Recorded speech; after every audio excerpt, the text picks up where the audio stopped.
Парламентын засаглал бол Монгол улсын тусгаар тогтнол, бүрэн эрхт байдал, эрх чөлөөт байдлын баталгаа. Тусгаар улс өөрийнхөө зовлонгч өрн жаргалыг чидлэн. Тэр утгаараа бол парламент ёсны нэгэн шалгуур өнөөдөр болж байна. Ерөнхий сайдын 30-аад хүний их хурлын 30-аад гишүүдийн асуусан асуултанд хариулахыг анхааралтай сонслоо. Энэ дотроос нэг зүйл гишүүдийн хэлж байгаач тэр, мөн сүүлийн үед хэвлэл мэдээлэлээр явж байгаач тэр, нэг зүйл маш ноцтой, асар их ноцтой үйл явдал дагуулж байна. Энэ цаашлаад ямар үр дүнд хүрэх нь тодорхойгүй. Юу гэхээр ерөнхий сайдын хэлсэн үгэнд засгийн докторгүй байдал нь багадаа 3 сонгуулийн бүрэн эрхийн хугацаанд Монголын хөгжил хойшлох тухай ийм үг хэлж байгаа.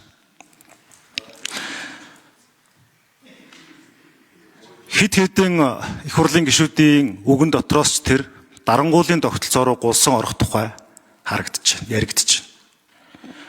Сүүлийн үеийн хэвлэл мэдээлэлээр явж байгаа зүйл бол улсын ерөнхийлөгч, улсын ерөнхий сайд түүнийг дэмждэг, цахим дэмжигчдийн хооронд тулаа өрнөж байна. Энд бас ярьсан ярианууд дотроос нэг чухал аргумент бол ерөнхийлөгч үндсэн хуулийг сунгах гээд байна. Өөрөө дахин сонгогдох гээд байна. 2027 оны ерөнхийлөгчөөр дахин сонгогдохын тулд үндсэн хуулийг өөрчлөхгүй цэц рүү хандах гээд байна гэдэг асуудал яригдж байна. Тэгэхээр энд бол бид нар бас абсолют утгаараа үнэн гэж байдгүй ч гэсэн их хурал дээр хууль нийцсэн үнэн гэж байх ёстой. Нэг талаасаа энэ сэрдлэг үнэн бол үнийг нотлох ёстой. Үгүй бол энэ гүтгэлгийг няцаах ёстой. Монгол улсын ерөнхийлөгч 2 удаа энэ асуудал дээр бичгээр мэдээлэл юм уу мэдэгдэл хийсэн байна л. Тэр парламент бүрийн эрхийнхээ хүрээнд улсын ерөнхийлөгчөөс энэ асуудлаар биеэр амаар тайлбар хийхийг бид бас шаардах ёстой. Үнэхээр танд ийм итгэл үнэмшил байгаа юм уу? Үнэхээр ийм хүсэл зориг байгаа юм уу? Үнэхээр ийм режим буюу засаглалыг солих хэмжээний хүмүүсийн хардаж яриад байгаа шиг ийм санаархал байгаа юм уу гэдгийг бид асуух ёстой. Энэ дүгнэлт юм уу хариулт өгөхгүйгээр хийсвэр айдас хүчийг энэ парламентод шийдвэр гаргахтаа аргумент болгож ашиглаж болохгүй. Зарчим. Чарлз Дарвины зүйлүүдийн хоорондох тулаанаас илүү зүйлүүдийн доторх тулаан илүү харгас гэдэг үйл явцыг харж байна.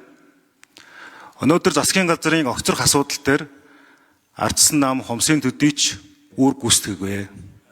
Харин Монгол Ардын намын дотоод улс төрийн өрнөл тэмцэл нь ийхүү ил гарч байгаамаа. Эрхэм ерөнхий сайд та бас энэ зураглалд дүгнэлт хийж байгаа байх гэж бодож байна. Хоёрт нь ерөнхий сайдыг би 20 гаруй жил мэднэ.